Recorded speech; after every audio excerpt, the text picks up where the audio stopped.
కిరణం అతడు తెగబడే అలగెదురైతే తలపడే తీరం అతడు వెలు తుఫాను తల్లోంచి చూసే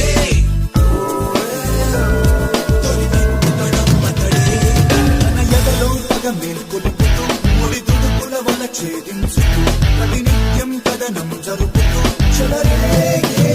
ఓసరమతడి చుట్టూ చీకటి ఉన్నా వెలిగే కిరణం అతడు